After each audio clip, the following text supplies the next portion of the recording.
তারাপীঠের পর কলকাতার হোটেলে আগুন। ফ্রেস্কুল স্ট্রিটে শিখা ইন হোটেলে আগুন। একটা ঘর 300 স্কোয়ার ফিট হবে, 6খানা রুম, 6খানা রুমে 6খানা এসি। মানে আপনি যদি উপরে চড়বেন না, মানুষ থাকতে পারবে না। একটা ছোট ছোট রুম গেস্ট হাউস বানিয়ে, মানে কোনো ইকুইপমেন্ট নেই। পাশে ফায়ার ব্রিগেড আছে। আপনি ভাবুন না, পাশে ফায়ার ব্রিগেড, একটা বাড়ি ছেড়ে। এ তো হেভি আগুন লাগলো কিভাবে? নিশ্চয়ই ভিতরে কিছু ছিল না। আপনি যাবেন ওইদিকেও রাস্তা, আপনি ওই গলির ওইদিকে স্পা লেখা আছে, স্পার গলি দিকে দেখুন, 3 তলা বাড়ি, 400 স্কোয়ার ফিটে এর ভিতরেই আছে। ছদ দিয়ে 3 তলা বাড়ি করে দিয়েছে। মানে এইখানকার লোকও নেই যে সব গেস্ট হাউস বানাচ্ছে করছে। কোনো কর্পোরেশনের নিয়ম নেই, কোনো ফায়ারের লাইসেন্স নেই। এদের ট্রেড লাইসেন্সও যদি খুঁজবেন গেস্ট হাউসের নেই। Total illegal, everything illegal. আমরা প্রচুর বার বলেছি, কিন্তু সব এটা কি করলো, হঠাৎ আমাদের খবর এসেছে কি কমার্শিয়াল করে এটা করে, মানে বাড়িটাই বিক্রি করে চলে গেল কমার্শিয়াল করে, যিনি ল্যান্ডলর্ড ছিলেন।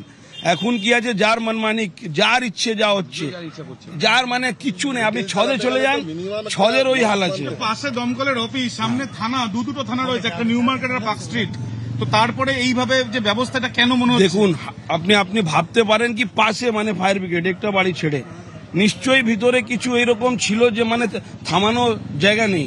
কি রকম করবে? এসি আপনি দেখুন না, এসি আপনি দেখুন, কটা এসি একটা বিল্ডিং এ, কটা এসি, ওইদিকে এসি, এইদিকে এসি। মানে এই বাড়িটাও পড়ে যাবে যেভাবে এরা পিলার কেটে বানিয়েছে।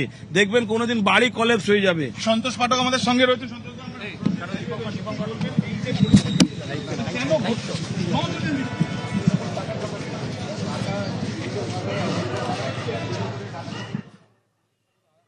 আগুন। ফ্রেস্কুল স্ট্রিটে শিখা ইন হোটেলে আগুন। মৃত নয়, আবাসিক এক শিশু সহ 9 জনের মৃত্যু।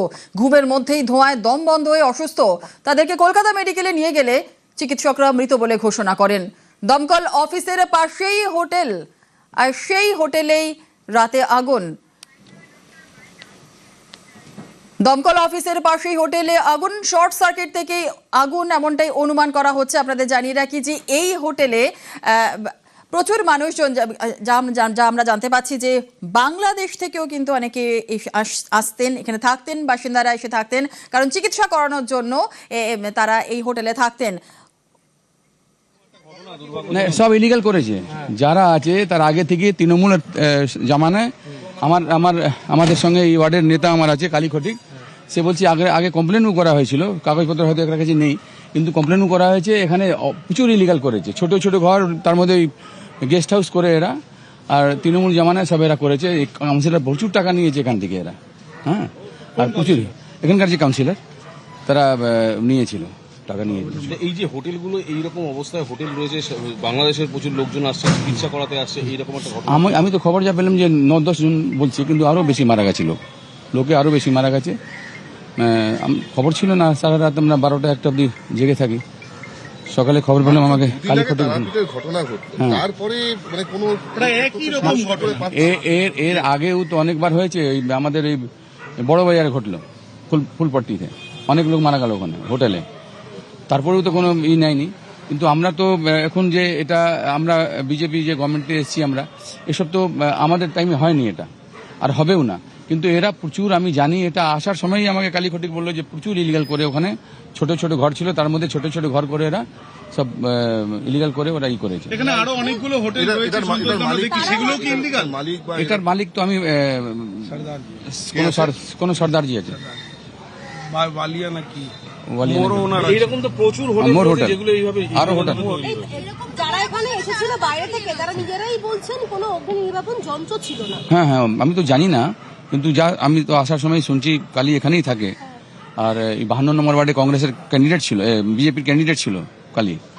তো তখনও খুব ওরা ঝামেলা করে জিতেছিল।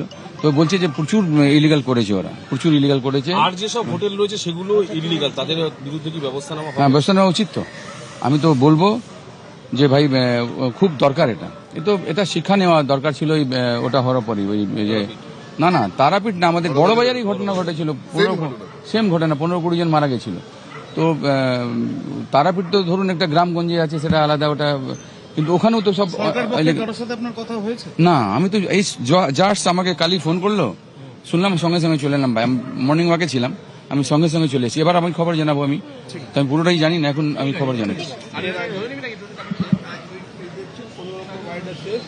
ওই গলি দিকে দেখুন, 3 তলা বাড়ি, 400 স্কোয়ার ফিট, 400 স্কোয়ার ফিট ছাদ ছিল, ছাদ।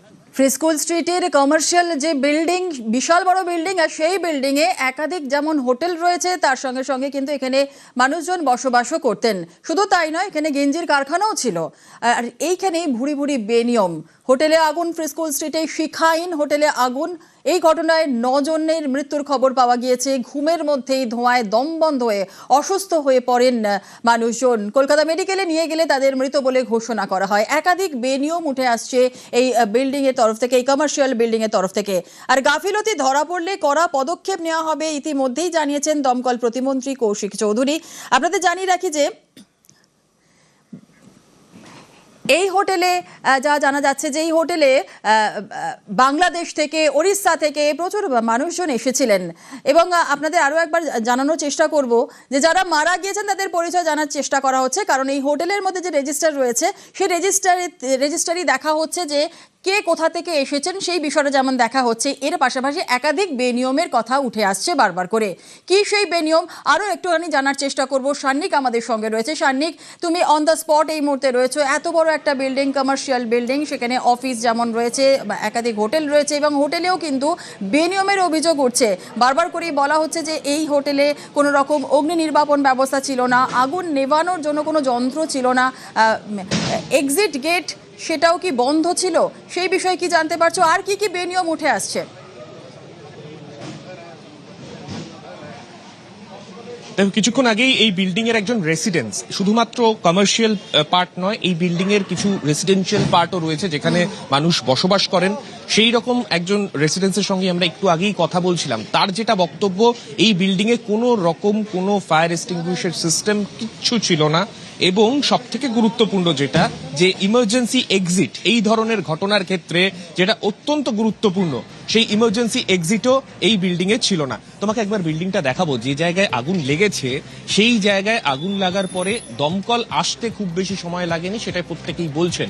দমকলের অফিস যেহেতু একটা মাত্র বিল্ডিং পড়ে, তাই সেই কারণে দমকল তাড়াতাড়ি চলে আসলেও যে উপরের অংশটা, তুমি যে সেকেন্ড ফ্লোরের ছবিটা বর্তমানে দেখতে পাচ্ছ, এই সেকেন্ড ফ্লোর কাঁচগুলো ভেঙে দমকল আধিকারিকরা চেষ্টা করেছিলেন যে ভেতরের যে ধোঁয়া, সেই ধোঁয়াকে বের করে দেওয়ার, কিন্তু এই ধোঁয়ার কারণেই মৃত্যু হয়েছে বলেই আপাতত প্রাথমিকভাবে অনুমান করা হচ্ছে। তার কারণ ভেতরের অংশটা এতটাই সংকীর্ণ, এবং ভেতরে যে প্যাসেজ, যা এই ধরনের ঘটনা ঘটলে কোনোভাবে আপৎকালীন পরিস্থিতিতে যারা ভেতরে আটকে রয়েছেন তাদের বের করার জন্য একেবারেই কোনো রকম ভাবে পর্যাপ্ত নয়। সেই জায়গার কারণেই কিন্তু মূলত এই 9 জনের মৃত্যু হয়েছে বলে এখনো পর্যন্ত জানতে পারা যাচ্ছে। ওপরের অংশের কাঁচ ভেঙে দমকল আধিকারিকরা চেষ্টা করেছিলেন, যে কালো ধোঁয়ায় ভেতরটা ঢেকে গিয়েছিল, সেই কালো ধোঁয়া বের করে যদি কিছুটা ভেতরের অংশটার একটু ভালো অবস্থা করা যায়, কিন্তু তা সত্ত্বেও এইখানে কিন্তু পরিস্থিতি কোনো রকম ভাবেই কন্ট্রোলের মধ্যে আসেনি। এখনো পর্যন্ত যা ছবি আমরা দেখতে পাচ্ছি, যারা স্থানীয় বাসিন্দারা রয়েছেন কিংবা যারা ওই বিল্ডিং এ থাকতেন, তাদের প্রত্যেকেরই বক্তব্য যে এর আগেও এই বিল্ডিং এর যখন মিটিং হয়েছে, কমিটির মিটিং হয়েছে, তখনও এই বিষয়গুলো, এই হোটেল মালিকদের সঙ্গে কথা বলে বিষয়গুলো তোলা হয়েছিল, কিন্তু কেউ কোনো রকম কর্ণপাত করেননি।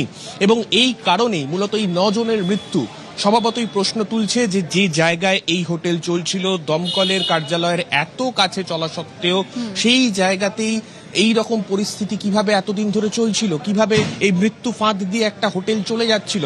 এবং প্রত্যেকটি ফ্লোরে তোমাকে জানিয়ে রাখবো, শুধুমাত্র একটি হোটেল নয় এই বিল্ডিং, একাধিক ফ্লোরে একাধিক হোটেল, অর্থাৎ এক একটি ফ্লোরে, আমি সেকেন্ড ফ্লোরের ছবিটাই দেখছিলাম, যে ফ্লোরে আগুন লেগেছে সেই ফ্লোরেই 3টি হোটেল চলতো, এবং এই রকম একাধিক হোটেল এক একটি ফ্লোরে, মানে এক একটি ফ্ল্যাটের মতো করে এক একটা হোটেল চলতো। সেই জায়গায় স্বভাবতই প্রশ্ন উঠছে যে এই রকম পরিস্থিতিতে এতদিন ধরে চলার পরেও কেন এখানে দমকলের নজরে এলো না। একেবারে এই জায়গাতেই আসবো। সান্নিক, একটু সঙ্গে থাকো আমাদের সঙ্গে। স্থানীয়রা কি বলছেন একটু শুনি আমরা।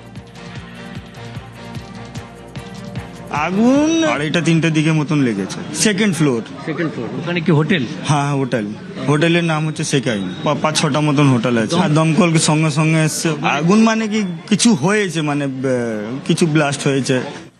আমরা ঘুমাতে গেছি, তখন হইচই শব্দ শুনে আমরা রুম থেকে বের হই। রুম থেকে বের হওয়ার পর দেখি উপর থেকে লোক নামতেছে, অনেক দোয়া হচ্ছে, দোয়ার সাথে সাথে মানুষ চিৎকার চেঁচামেচি করতেছে। তখন আমরা বাইরে চলে আসি, কিছু কিছু লোক আহত অবস্থায় বের হয়েছে।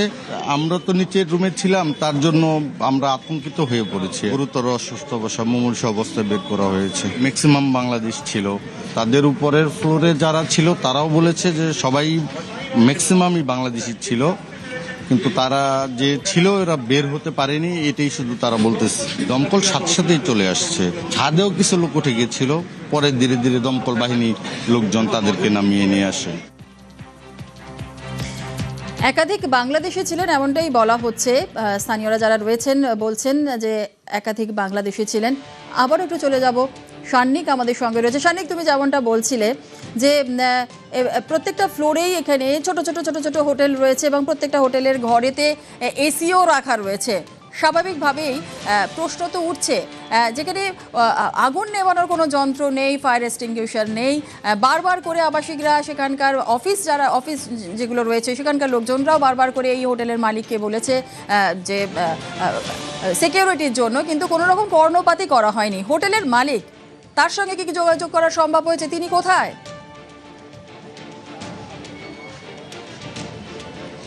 দেখো, পুলিশও আপাতত সেই খোঁজই চালাচ্ছে যে হোটেল থেকে এই অগ্নিকাণ্ডের ঘটনা শুরু হয়েছে, কেননা পুরো সেকেন্ড ফ্লোরেই পরবর্তীতে ক্ষতিগ্রস্ত হয়। এবং তোমাকে দেখাবো, এখানে একটি হোটেল না, আমি বারবারই বলছি, একটি হোটেল নয়, একটি হোটেলে অগ্নিকাণ্ডের এটা ঘটনা নয়। একই বিল্ডিং এ অসংখ্য হোটেল রয়েছে, প্রত্যেকটি ফ্লোরে 2-3টে করে হোটেল রয়েছে।